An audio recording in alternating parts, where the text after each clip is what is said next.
Glutamine is considered a non-essential amino acid, mainly because the body can synthesize it from sugar, from glucose. You can synthesize glutamine from glucose.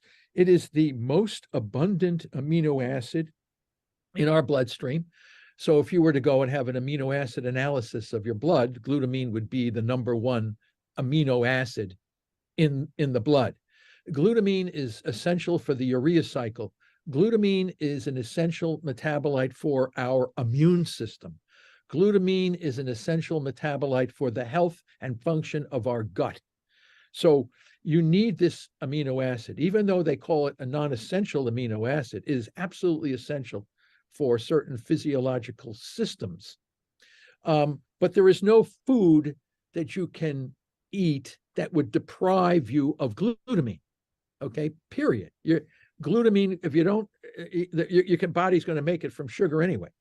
But if you, we found is water-only fasting with exercise will lower blood glutamine levels. You can lower your blood glutamine levels down to a significant degree. Is it low enough to completely deprive the tumor cell, which is an essential is essential for that cell?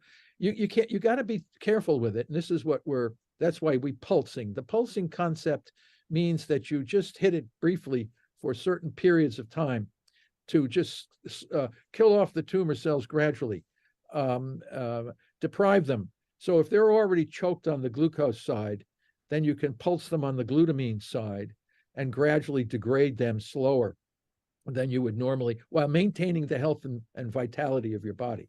Now, it is true that some people who do long-term water-only fasting, like Guy Tannenbaum, and I'm getting reports back from several folks who told me that whatever different kinds of cancers they have had completely disappear after long-term repeated water-only fasting and exercise and this kind of thing. And that really powers the body. The body will turn on the tumor cells and use them as food. When you don't eat a lot of food, the body goes through an incredible internal surveillance system where every cell in the body now has to carry its own weight and be productive for the good of the whole. The whole society of cells, all organ systems in the body must be operational at the highest level of efficiency. Tumor cells are not. They're massively inefficient.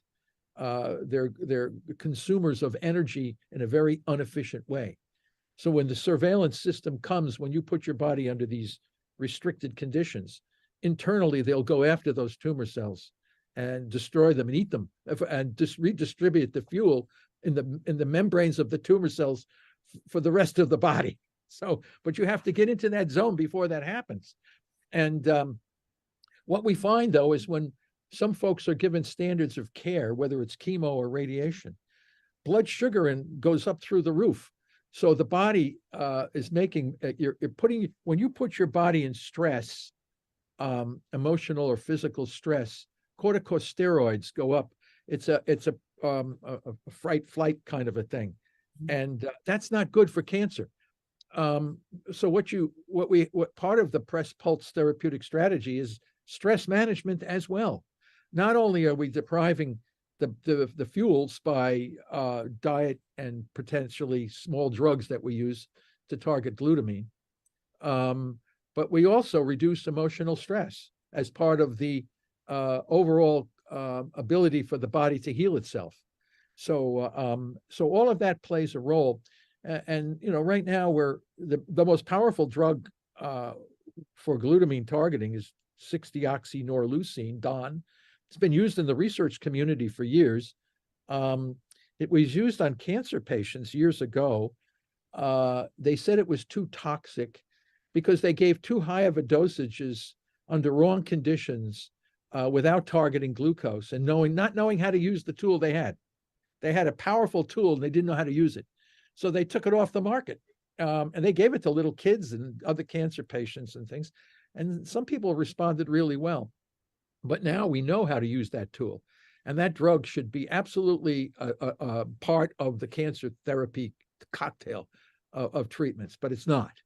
And if you try to get it on compassionate use, the bureaucracy is just very, very difficult. You got to get state paperwork, you got to get federal paperwork. It's like, oh, people can say, oh, we're going to have, you know, compassionate use, but it's not easy to go through the bureaucracy to get. It's crazy because here's a drug that would have, when used in the right way, could have massive therapeutic benefits. The problem is that when off patent, nobody can make a buck on it. And so you're left with that. So we have to sacrifice all these poor cancer patients because there's a drug available that they can't get. And it's tragic on all levels.